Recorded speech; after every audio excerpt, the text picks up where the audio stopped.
Hello दोस्तों, देखिए मैंने अनुपात समानुपात के बारे में पीछे वीडियो बनाई, देख लेना। मैं प्लेलिस्ट है मैथमेटिक्स के नाम से। तो देखिए इसका आज बताएंगे हम अनुलोम समानुपात क्या होता है। अनुलोम सबसे पहले इसे जानेंगे। जब तक अनुलोम समानुपात के बारे में नहीं जानोगे, जब तक आगे नहीं बढ़ोगे। वैसे मैंने वीडियो बना दी, देख लो, 1 सेकंड को समझा देता हूँ। तो अनुलोम समानुपात का मतलब डायरेक्ट प्रोपोर्शन का मतलब मैंने समझा दिया।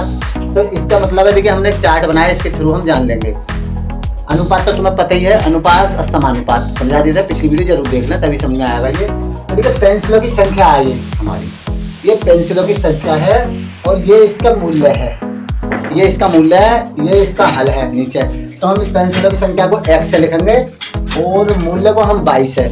x बटे 22 यानी x बटे एक एचर होता है। एचर का मतलब है तो चर का मतलब वेरिएबल, हमेशा बदलता रहता है। हम तो इसको एचर मान लेते हैं। तो एचर का मतलब होता है ना बदलने वाला, इनवेरिएबल कैसे मानते हैं हम? क्योंकि चर हमेशा चेंज होता रहता है, मगर उसका जो रूट है वो चेंज नहीं होगा। जैसे इन सबको काट के हमारा 9 ही आ रहा है, इसको काट के 9 आ रहा है, इसको काट के 9 आ रहा है, इसको काट के 9 आ रहा है। हम इसको एचर इसीलिए मान लेते हैं, एक्स वाई को एचर मानेंगे। जबकि एक्स को हम चर भी मान लेते हैं, वाई को चर भी मान लेते हैं। तो वेरिएबल होता रहता है, वो बदलता रहता है। मैं इसमें बदल नहीं रहा, अमाउंट बदल गई है हमारा। एक्स वाई का जो मान है, जो समानुपात है, तो वो हमारा इसमें नहीं बदलता। अब देखते हैं कैसे नहीं बदलता है। तो देखिए पेंसिलों की संख्या इसमें 18 लग रही है। 18 पेंसिलों का मूल्य हमने लिख दिया 20 रुपये। 36 पेंसिलों का मूल्य 40 रुपये और 54 पेंसिलों का मूल्य 60 रुपये। 72 पेंसिलों का मूल्य 80 रुपये और 9 अनुपात ये 10 हो जाएगा। 9 अनुपात 10 यानी हम इसको वैसे कह सकते हैं 9 पेंसिलों का मूल्य 10 रुपये। यानी ये अनुपात है, ये मान के चलेंगे अनुपात से हमारा समानुपात कैसे बता देगा।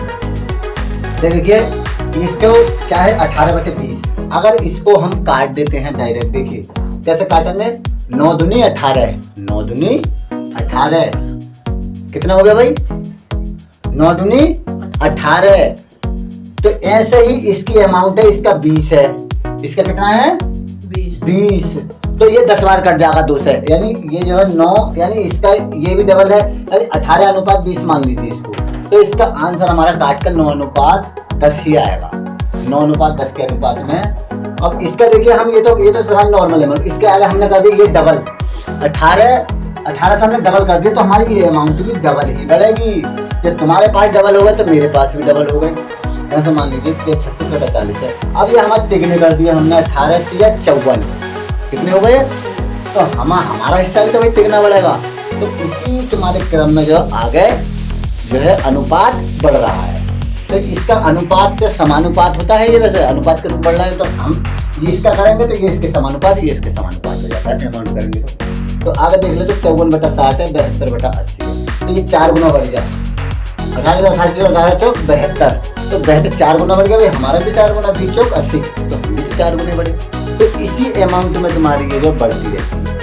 अब कट का तुम्हारा इसको आंसर जो है तुम्हारे ये जाएगा कि 9/10, 9 अनुपात 10 के हिसाब से इसकी अमाउंट आने वाली है। तो यही तुम्हारा जो है, ये जो है डायरेक्ट समानुपात होता है, डायरेक्ट मेथड। इसी को हम डायरेक्ट मेथड बोलते हैं। आगे हम सवालों में जैसे करेंगे और बताएंगे। अभी चार्ट को समझना बस इतना ही था। वीडियो को लाइक से अच्छी लगे तो और इसको समझने की कोशिश कीजिए। अनुपात से हमारा समानुपात लगा हुआ है, जैसे हमने बताया था। पिछली वीडियो जरूर देखना, मैथमेटिक्स की प्लेलिस्ट है, तो उसमें हमारे सभी वीडियो पहले जा रही हैं। 7th क्लास का मैथ है और ये सभी क्लासों के लिए अच्छा है। वैसे 6 या 7, 8 तक सभी क्लासों के लिए मैथ बार बार रिपीट होते रहते हैं। Thank you for watching this video.